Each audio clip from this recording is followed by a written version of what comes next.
નમસ્તે મિત્રો, કેવીની class YouTube ચેનલમાં આપ સરે મિત્રોનું હું દિલથી સ્વાગત કરું છું। આજે વિદ્યાર્થી મિત્રો વાત કરવાના છીએ ધોરણ 9માં આપણી નવી સ્વાધ્યાયન પોથી જે આપવામાં આવેલી છે તેમાં ગુજરાતી વિષયનો પાઠ નંબર 6 લોહીની સગાઈ જે ભાગ નંબર 3માં પાના નંબર 1 થી 7 ઉપર તમને મળી જશે, જેનો આપણે સચોટ સાચું અને સંપૂર્ણ સોલ્યુશન આજે આ વિડીયોમાં જોવાના છીએ। तो चालो विद्यार्थी मित्रों अपनी वीडियो की शुरुआत करिए। तेना पहला खास करीने चैनल में नवा छो तो मित्रों चैनल ने अवश्य सब्सक्राइब करी वीडियो ने लाइक और शेर करवानुं न भूलता, जेथी करी अमे तमारा सुधी धोरण 9 तमाम वीडियो सोल्यूशन मित्रों झड़पथी मोकली सकीए। तो मित्रों जी तमारी नवी बुक आवी गई है भाग नंबर 3 नी अंदर, तेनी अंदर मित्रों सौप्रथम आपणे अनुक्रमणिका जोईशुं, जेमां तमारो पाठ 6 है गुजरातीनो लोहीनी सगाई, जे मित्रों अहींया तमने पाना नंबर 1 पर मळी जशे। आ मित्रों बीजा पाठ है एनुं पण आपणे झड़पथी सोल्यूशन मूकीने सोल्यूशन है ए मूकी दईशुं आपणी चेनल पर। लोहीनी सगाई पाठ है जेनी अंदर सौप्रथम विभाग ए है, एमां मित्रों तमारे ए अ है जोड़का योग्य रीते जोड़ी फरीथी लखवाना छे। पहलो प्रश्न है मित्रों लोहीनी सगाई, तो एना लेखक है ईश्वर पेटलीकर। बीजू है पात्र कमू, तो कमू ए वाक्य बोले छे कि तू कई कायम बेसी रहवानी नथी। ब है खाली जग्या पूर्ण करवानी छे। त्रीजू मित्रों खाली जग्या है कि अमृत काकी खाली जग्यानी वातमां वटलाई गया, तो अहींया मित्रों आवशे मंगूनी नातमां वटलाई गया। 4 लोहीनी सगाई कृति में खाली जग्यानी पराकाष्ठा दर्शावी है, तो आपणो जवाब आवशे मातृ प्रेम। 5 मंगू सिवाय अमृत काकीनी खाली जग्या संतान हता, तो 3 संतान हता। 6 लोहीनी सगाई कृतिनो साहित्य प्रकार खाली जग्या है, तो मित्रों जवाब आवशे टूंकी वार्ता नवलिका। क एक वाक्य में उत्तर लखवानो छे। 7मो छे अमृत काकी दवाखाने शेनी उपमा आपता हता, तो जवाब आवशे अमृत काकी दवाखाने પાંજરાપોળની ઉપમા આપતા હતા। 8 કયો મહિનો અમૃત કાકીનો આરાધ્ય દેવ બની ગયો હતો? જવાબ આવશે માગશર મહિનો અમૃત કાકીનો આરાધ્ય દેવ બની ગયો હતો। 9 વહુઓ મંગુની ચાકરી નહીં કરે તેવું અમૃત કાકીને કેમ લાગતું હતું? તો જવાબ જોઈએ, બેમાંથી એકે વહુ હજી સુધી અમૃત કાકીને પોતાની ત્યાં રહેવા આપવાનું આમંત્રણ આપ્યું ન હતું, તેથી ખબર પડી ગઈ कि वहुओ मंगूनी चाकरी नहीं करे बराबर एवं अमृत काकी ने लागतुं हतुं। 10 अमृत काकीनुं समग्र मातृत्व कोना उपर अभिषेक करतुं हतुं? जवाब अमृत काकीनुं समग्र मातृत्व मंगू उपर अभिषेक करतुं हतुं। मित्रों खास करीने जो तमने अहींया तमारी क्वॉलिटी है विडियोनी ए वधारशो तो तमने स्पष्ट अक्षरों देखाशे। अमुक कमेंट आवती होशे कि साहेब अमने स्पष्ट देखातुं नथी, तमारी क्वॉलिटी है विडियोनी ए मित्रों 1080 720 सुधी राखशो तो तमने सचोट मित्रों तमारा जे अहीं अक्षर है उकेलाशे अने तमे सारी रीते लखी शकशो। ड छे 2-3 वाक्य में उत्तर लखवाना छे। 11मो छे अमृत काकी मंगूने दवाखाने मोकलवा शा माटे तैयार न हता? तो जवाब अमृत काकी एवं मानता हता कि दवाखाना में मंगूने कोई बराबर साचवशे नहीं, एटले तेओ मंगूने दवाखाने मोकलवा तैयार न हता। 12 अमृत काकीए दवाखाना में मंगू माटे कई कई भलामणों करी? जवाब मंगू सूको रोटलो खाती नहीं, वाळू में तेने दूध में चोड़ीने आपजो, दूध न होय तो दाळ में चोड़ीने आपजो, 2-3 दिवस तेने दही आपजो, तेनी चाकरी करशे तेने पण राजी करीशुं एवी भलामण मंगू काकीए करी। 13मो प्रश्न है गाम लोको अमृत काकीनी प्रशंसा कई रीते करता?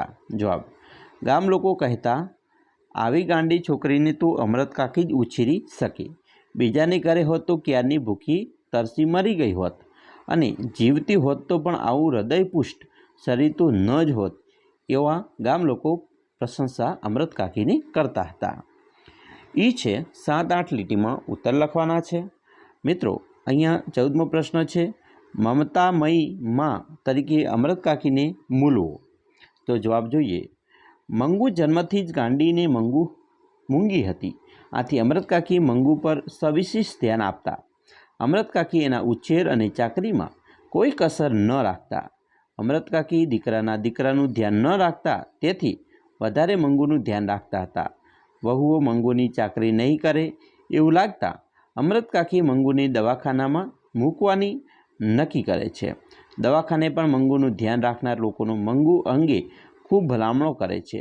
આમ અમૃત કાકી મંગુનું ખૂબ જ ધ્યાન રાખતા હતા. 15.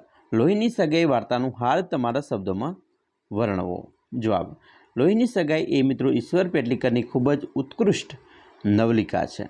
આખી વાર્તામાં અમૃત કાકીનો તેમની મંગુ અને ગાંડી દીકરી મંગુ તેમની મૂંગી અને ગાંડી દીકરી મંગુ પ્રત્યેનો પ્રેમ જોવા મળે છે.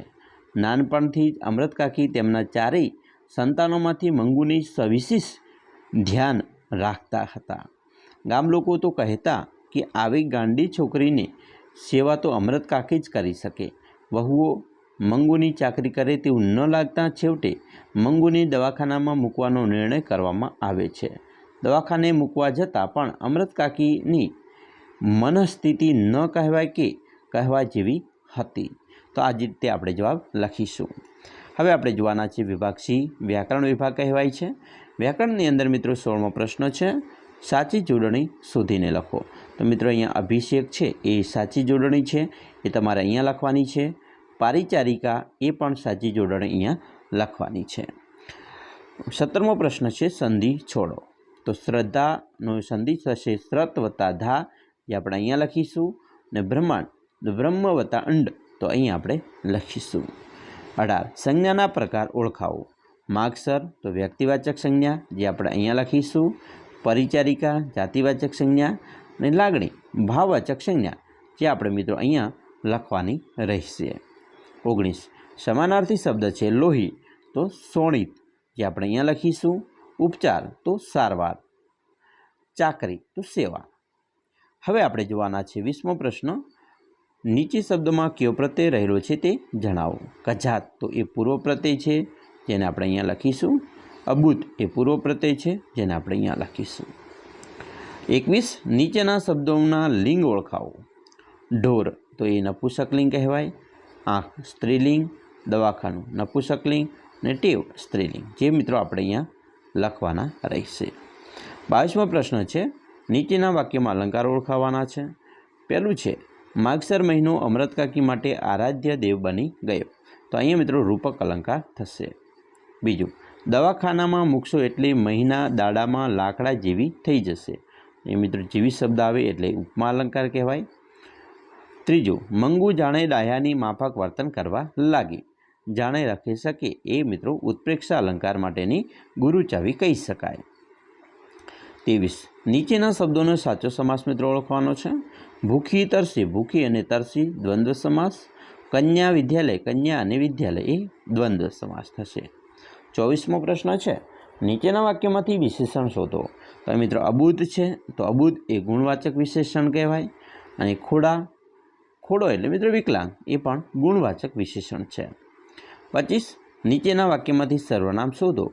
તો અહીંયા મિત્રો હું અને તું એ બંને સર્વનામ છે, જે આપણે અહીંયા લખવાના છે. 26. તળપદા શબ્દોના શિષ્ટ રૂપ આપો. ખોડું એટલે અપંગ, બોન એટલે બહેન, ભણી એટલે તરફ, કરમ એટલે કર્મ, અને છોડી એટલે છોકરી.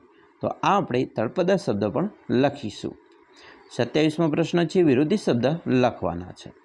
જેમાં પહેલું છે વિધવા એટલે સૌભાગ્યવતી, પ્રત્યક્ષ એટલે પરોક્ષ, અને મૂંગું એટલે બોલકું. 28મો પ્રશ્ન છે, નીચેના વાક્યોનો કાળ ઓળખાવો. પહેલું છે, ગામની એક દીકરી કુસુમ ગાંડી થઈ ગઈ, તો ભૂતકાળ. બીજું, અમૃત કાકી ડૂસકું ભરતા બોલ્યા, વર્તમાનકાળ. ત્રીજું, આવતા માગસર મહિને મંગુની દશા બદલાય છે, એ ભવિષ્યકાળ છે. 29. રૂઢિપ્રયોગનો અર્થ લખવાનો છે. પહેલું છે પારાયણ કરવું એટલે કે રટણ કર્યા કરવું. બીજું, હરખ પદુડા થઈ જવું એટલે કે ખૂબ ઉત્સાહમાં આવી જવું, ખૂબ આનંદમાં આવી જવું. પંદારે પડવું એટલે માથે પડવું, અહીંયા મિત્રો માથે લખેલ છે. 4. સમસમી જવું એટલે ઘૂંઘવાઈ જવું. હૈયું કકળી ઉઠવું એટલે ખૂબ જ દુઃખ થવું. હવે 30મો પ્રશ્ન છે, કહેવતનો અર્થ લખો. પારકી માજ કાન વિંધે, તો બીજાના કબજામાં બચ્ચું રહે પણ માવતરનું કહ્યું ન માને. 31. શબ્દ સમૂહ માટે એક શબ્દ આપો. પહેલો, અશક્ત ઢોરને રાખવાનું સ્થાન, જેને પાંજરાપોળ કહેવાય. બીજું, મૃત્યુ પામેલા નજીકના સગાને પોક મૂકવું તે, તો એને મરણપોક કહેવાય. ત્રીજું, સાંજનું જમણ, એને વાળું કહેવાય. 4. ખાટલાની બંને તરફનો ઊભો દાંડો તેને આપણે ઈસ કહીશું. 32. નીચેના વાક્યનું નિષેધ વાક્યમાં રૂપાંતર કરો. પહેલું, શું હું થાકી છું? તો હું થાકી નથી. નિશેષમાં એટલે નકારમાં, અકારનું નકારમાં ફેરવવાના છે. બીજું, વહુઓ સમસમી જતી, વહુઓ શાંત રહેતી નથી. હવે આપણે જોવાના છીએ 33મો પ્રશ્ન, સાદું, સંયુક્ત અને સંકુલ વાક્ય. અહીંયા મિત્રો જે પહેલું વાક્ય છે એ સંકુલ વાક્ય છે. બીજું વાક્ય છે, મંગુને દવાખાને મોકલવી એટલે જાણે મૂંગા ઢોરને પાંજરાપોળ મોકલવું, સંયુક્ત વાક્ય છે. 34મું છે, ધ્વનિ ઘટકો છૂટા પાડી સ્વર વ્યંજન ઓળખાવો. માતૃત્વ, મ વત્તા અ, ત વત્તા ર વત્તા ઉ, ત વત્તા વ વત્તા અ. બ્રહ્માંડ, બ વત્તા ર વત્તા અ, હ વત્તા મ વત્તા આ, ડ વત્તા અ. પરિચારિકા, પ વત્તા અ, ર વત્તા ઈ વત્તા ચ વત્તા આ, ર વત્તા ઈ વત્તા ક વત્તા આ. દવાખાનું, દ વત્તા અ, બ વત્તા અ, ખ વત્તા આ, ન વત્તા ઉ. હવે આવશે 35મું, રવાનુકારી શબ્દ શોધી લખો. તો અહીંયા મિત્રો વાક્ય છે તેમાં રવાનુકારી છે ખિલખિલાટ, જે આપણે અહીંયા લખીશું. વિભાગ ડી ઉપર જઈશું. લેખન વિભાગ છે મિત્રો. મોહમ્મદ માકડનો સરસ મજાનો ગદ્યખંડ આપેલો છે. આ ગદ્યખંડના આધારે આપણે અહીંયા નીચે પ્રશ્નો આપેલા છે તેને લખવાના છે. 36મો પ્રશ્ન છે કે કઈ વ્યક્તિને સંતોષ અને સફળતા મળે છે. મિત્રો તમે ફકરો વાંચજો એટલે તમને ખ્યાલ આવશે કે જે વ્યક્તિ સમયને કરકસરથી યોજનાપૂર્વક વ્યવસ્થિત રીતે ખર્ચે છે તે વ્યક્તિને સંતોષ અને સફળતા મળે છે. 37, થાક અને નિષ્ફળતાનો અનુભવ કોને થાય છે?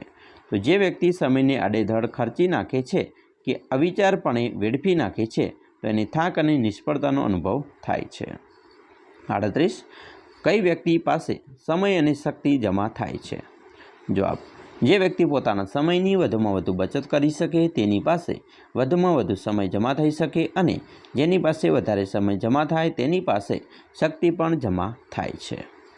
39, ગદ્યખંડને યોગ્ય શીર્ષક આપો. તો મિત્રો શીર્ષક આપણે આપીએ સમયની મૂડી અથવા મૂલ્યવાન સમય, આવું શીર્ષક આપણે આપી શકીએ. વિદ્યાર્થી મિત્રો, આ વાત કરી આપણે પાઠ નંબર 6 લોહની સગાઈ, જે તમને ભાગ નંબર 3માં પાના નંબર 1 થી 7માં મળી જશે, જેનું સંપૂર્ણ સોલ્યુશન જોયું. આવા જ બીજા વિડીયો જોવા માટે આપણી ચેનલને અત્યારે સબસ્ક્રાઈબ કરી વિડીયોને લાઇક અને શેર કરવાનું પણ ન ભૂલતા.